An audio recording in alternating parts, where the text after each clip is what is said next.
Hi! Welcome to the Tropical Sourdough. In this video, ipapakita ko sa inyo kung paano ko nagawa ang sourdough bread na ito na merong 20% whole wheat flour. Ang sabi nila, mahirap daw i-achieve ang sourdough bread na may oven spring, open crumb, at magandang tenga kung merong whole wheat flour na nakahalo. Panoorin kung paano ito na-achieve kahit na ako'y naging sobrang busy at makakalimutin sa panahong ginawa ko ito. Magsisimula ang lahat sa sourdough starter. Maghalo ng 30 grams whole wheat flour at 20 grams water. Pwede kang gumamit ng bread flour kung wala kang whole wheat flour. Haluin itong mabuti. Ang starter na ito ay may hydration rate na nasa 67%. Mababa kasi ang timbang ng tubig kesa sa harina. Sinadya ko ito kasi mas nakokontrol ko ang asim ng starter at mas napepredict ko ang tagal ng bulk fermentation. Ito na lang ang natira sa aking sourdough starter. Ito ay tira sa prepare ko ring starter noong huli akong nag-bake. Nilagay ko ito sa ref at hindi ko na siya finid pa. Mahigit 10 grams lang ang timbang nito. Dinagdag ko ang 10 grams na starter sa ginawa kong mixture kanina at hinalong mabuti. May natirang starter na nakatikit sa kutsara. Sinama ko na rin siya sa mixture para hindi masayang. Umaabot rin ng mga 2 minuto ang paghahalo dahil medyo makunat ang mixture. Nililinis ko ang gilid ng lagayan at sinisiksik ang starter sa loob. Hindi ito runny na mixture. In fact, kaya kong itaob ang lagayan nang hindi natatapon ang starter sa loob. Hahayaan kong tumubo ang starter at room temperature. Kung active ang starter, tutubo ito ng mahigit doble sa original niyang height within 3 to 4 hours. Kung sobrang init ng panahon, kaya nitong dumoble ng kahit 2 oras pa lang. Pwede mo rin ilagay ang starter sa ref kung sa tingin mo ay magiging busy ka pa rin after 3 to 4 hours. May palugit kang 12 to 15 hours bago mag-peak ang starter sa loob ng ref. After mag-peak ang starter, bubuuin na natin ang sourdough. Ihalo ang 240 grams na tubig. Okay lang lumampas o kumulang ng mga 0.1 hanggang 0.3 grams. Next, lagyan ng 8 grams na asin at ihalong mabuti hanggang sa ma-dissolve ito. Ang tolerable range for salt ay 8 to 10 grams sa 375 grams na harina.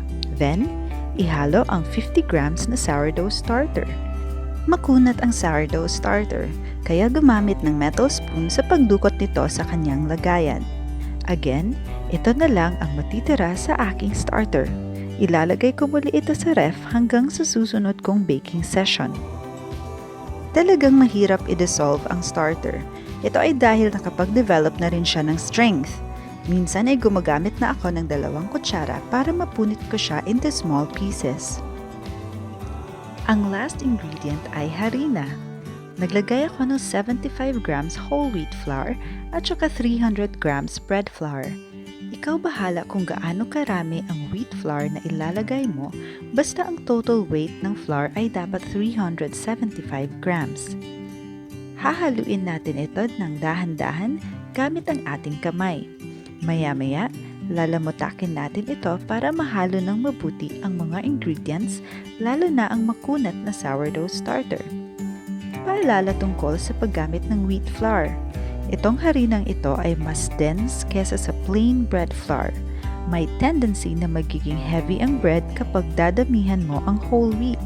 Ito ang reason kung bakit tinuturing na malaking challenge ang pagbuo ng sourdough bread na may open crumb at oven spring kapag may halong whole wheat flour.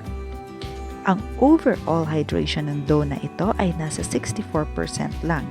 Manageable pa rin kahit papaano ang kanyang stickiness. Eventually, magpipick up rin siya ng moisture sa environment, lalo na at napaka-humid ng ating bansa. Pwede mong gamitin ang dough mismo para kunin ang mga nakadikit na dough sa gilid ng container. Meron sana akong dough scraper, pero kutsara lang ang ginamit ko this time. Kung mapapansin nyo, Madali lang mabitak ang dough kapag i-stretch mo ito. Hindi natin to mamasahin. Instead, ilalagay natin siya sa ref at hahayaang mag-develop ng strength ang dough with time. In this case, umabot ako ng 3 oras dahil nakalimutan ko siya. After 3 hours sa fridge, may strength na ang dough. Hindi na siya mabilis mabitak. Note that you will get the same result kahit 1 hour mo lang siya pinag-rest sa ref.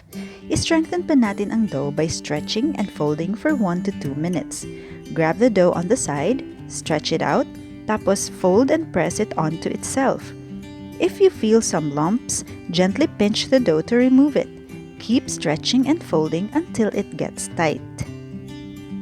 Gamitin ang mismong dough to pick up the bits of dough on the sides of the container. Then, place the whole thing on the table. Wag na ito dagdagan pa ng harina. Yes, it will be sticky, and the dough scraper will be a big help. Shape it into a tight ball and try to give it a smooth surface. Huwag ka nang magdagdag pa ng flour. As you can see, halos hindi naman na dumidikit ang dough sa aking mga kamay. Ito ang advantage ng malamig na dough. Gamitin mo ang lagkit ng dough para mabuo ang tight na ball. This should be enough. The whole stretching and folding and shaping lasted for no more than 3 minutes. Ibalik sa lagayan at i-ref muli. This dough was left overnight sa ref. Umabot siya ng 14 hours dahil nakalimutan ko na naman siya dahil sa bigla akong naging busy. Now, we stretch and fold it for the last time. I-shape din natin ulit siya into a ball. Mapapansin mong mas naging smooth na ang dough. Hindi tayo nag-effort dito. We just let time did all the work.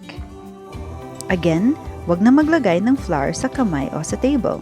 The dough is cold and has low hydration so it won't be too sticky. You will notice that the dough is much smoother, more pliable, and simply very cute, if I may say so. Now, we let it bulk ferment at room temperature. This means hahayaan natin siyang ma-expose sa init. As a result, magiging active muli ang yeast sa starter. Dito nangyayari ang pag-release ng yeast ng carbon dioxide habang kinakain niya ang glucose sa harina. In my experience, up to 3 hours lang dapat ang bulk fermentation. Otherwise, babakbakin ng yeast at fermenting bacteria ang strength ng dough. Magkakaroon ka ng matabang dough na punong-puno ng hangin sa loob pero wala ng structure. I will show you what it looks like in another video. Towards the end of the bulk fermentation, i-prepare na natin ang proofing container. Wala akong Banneton at tanging ito lang ang oval na container sa bahay. Dahil medyo wide ang container, nilalagyan ko siya ng towel sa gilid, then I cover it with another kitchen towel na may smooth texture. Bubudburan ko ito ng harina para hindi dumikit ang dough mamaya. We now take out the dough for final shaping. It is shiny and a bit jiggly. Maglagay ng konting harina sa dough at saka sa lamesa. Itaob ang container at hayaang mahulog ang dough sa lamesa. Sinasalo ko gamit ang aking kamay ang paghulog ng dough dahil masyadong malalim ang aking container. Sa pag-shape, importante na pantay ang dough sa paglapag nito sa lamesa. Kung hindi pantay, magkakaroon siya ng kakaibang shape habang umaalsa sa loob ng oven. Kung may nakita kang nakaumbok na parte, kapain ang dough sa ilalim at dahan-dahang i-stretch ito palabas. Make sure may harina ang iyong kamay pang-iwas sa pagdikit ng dough. Maging gentle sa process na ito. It took 3 hours para makapag-produce ang yeast ng decent amount of carbon dioxide sa loob ng dough. The last thing we want ay mawala ang mga gas sa loob dahil hindi tayo naging gentle. Kapag pantay na, grab one side and fold it 1/3 of the way. Do the same sa other side.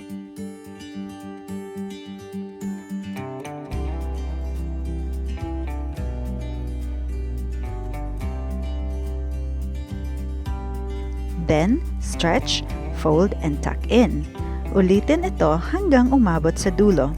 Lightly push the dough on the side para ma-seal ang seam sa ilalim ng dough.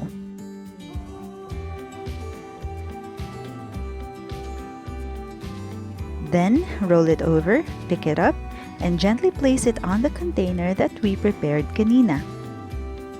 Maulan at malamig during the whole bulk fermentation and during the final shaping. Napansin kong tight ang dough at hindi ganon kalaki compared sa last 2 sourdough breads na gawa ko using the same recipe. Hindi ko na pinalampas pa ng 3 hours ang bulk fermentation dahil baka bakbakin ng fermenting bacteria ang integrity ng dough. Pinasok ko na siya sa ref at hinayaang mag-rest. Chine-check ko rin siya from time to time. Normally, 1 hour lang siya sa ref, then ibe-bake ko na siya. But the dough felt tight this time, so I allowed it to rest some more. Hanggang sa, nakalimutan ko ulit siya at naiwan ko sa ref overnight. Umabot ng 18 hours in total ang final proofing. The following day, after 18 hours, ready nang i-bake ang sourdough. Pinainit ko na ang oven at pinapaabot ito ng 450 degrees Fahrenheit or 230 degrees Celsius. It would take about 30 to 40 minutes. Also, nag-boil rin ako ng tubig at naghanda ng oven-safe bowl. Hinanda ko rin ang blade at gloves. I needed to share this here kasi nakakapanik actually ang last few minutes bago ipasok ang dough sa oven. It helps me a lot na hindi magkalat kung nakahanda na ang 4 na iyan bago pa man ilabas ang dough galing sa ref. I used an aluminum tray. I lined it with foil. Nilagyan ko lang ng foil to cover a stubborn stain from my previous bake. Ayan na, nilabas ko na ang dough sa ref. Pinahiran ko ito ng harina at saka nilipat sa tray. Inayos ko ang kanyang dulo to make sure na pantay ang lapat ng dough sa tray. Hiniwa ko ang dough gamit ang blade. Off-center ang aking pag-score at a 45-degree angle.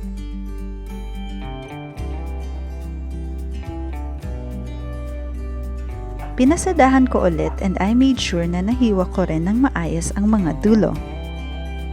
Then, I proceeded decorating the dough by scoring at the side.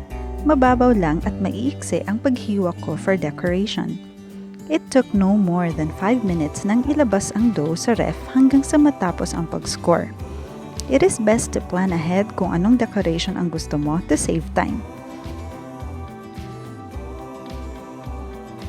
It looks like this on the other side. Nilipat ko ang boiling water sa oven-safe bowl. Mag-ingat po, sobrang init nito. Pinasok ang tray with the dough and tinabi ang bowl na may tubig.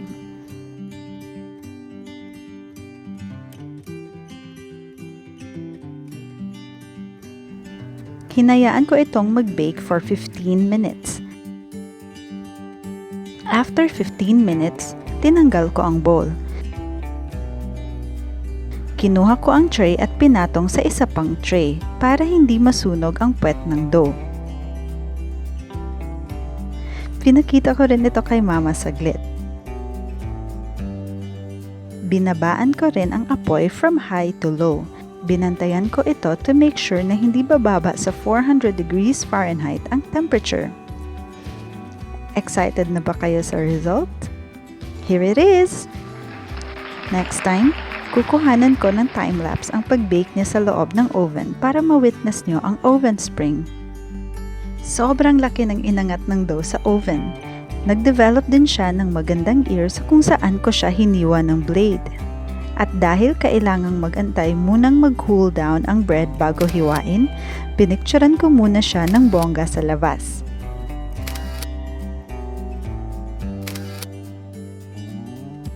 It's now time to cut it open. Are you ready?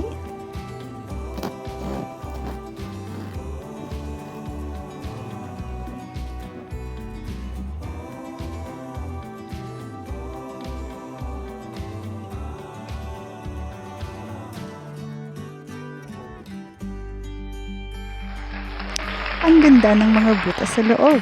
It has a fairly open crumb. Saktong-sakto pagpapahiran mo na ng jam or butter.